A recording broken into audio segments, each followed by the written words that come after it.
Сәлем достар, біз бүгін сіздермен ағылшын тілінде 5 түрлі сұрақтардың түрін үйренеміз, яғни сұрау сөйлемдер. Қандай сұрақтар бар? Ағылшын тілінде 5 түрлі сұрақ. Бірінші жалпы сұрақтар немесе yes, no деп жауап бере салатын сұрақтар. Екінші арнайы сұрақтар, мақсатты сұрақтар болады ғой. Сосын үшінші альтернативті сұрақтар. Төртінші таг сұрақтар, бесінші бастауышпен келетін сұрақтар. Бұлар қалай жасалады екен? Алға жазып көрейік. Жалпы сұрақтар, яғни yes немесе no деп жауап бере салатын. Do you like opera? Саған опера ұнайды ма? Жоқ, ұнамайды. No, I don't. Болды, жоқ.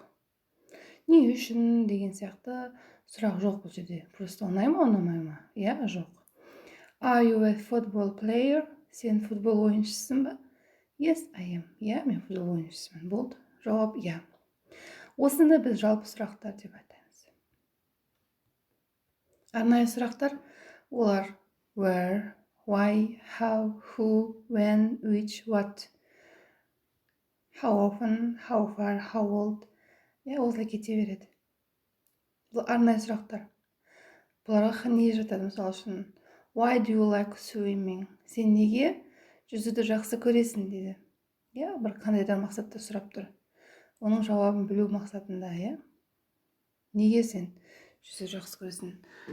Себебі because деп жауап бересің. When does she go to the supermarket? Ол қашан барады супермаркетке? Нақтылау үшін. How often do your friends play football? Сен достарың қаншалықты жиі футбол ойнайды? Арнайы сұрап тұр. Білу мақсатында. Келесі альтернативті сұрақтар.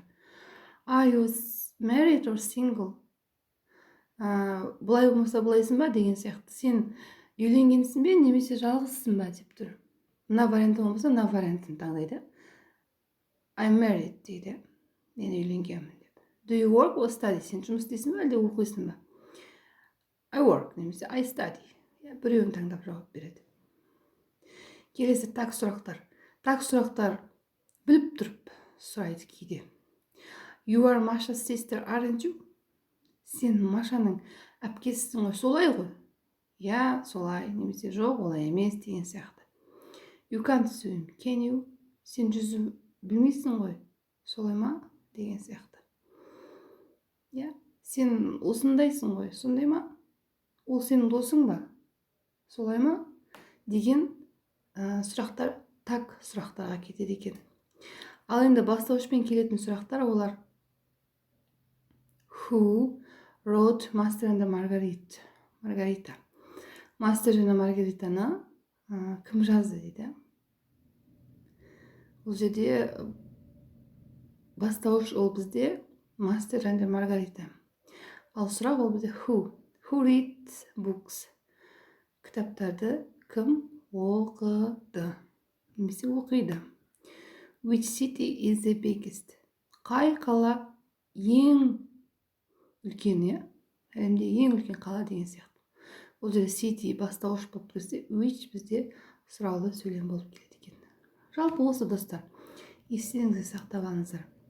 Ағылшын тілінде 5 түрлі сұрақтар бар.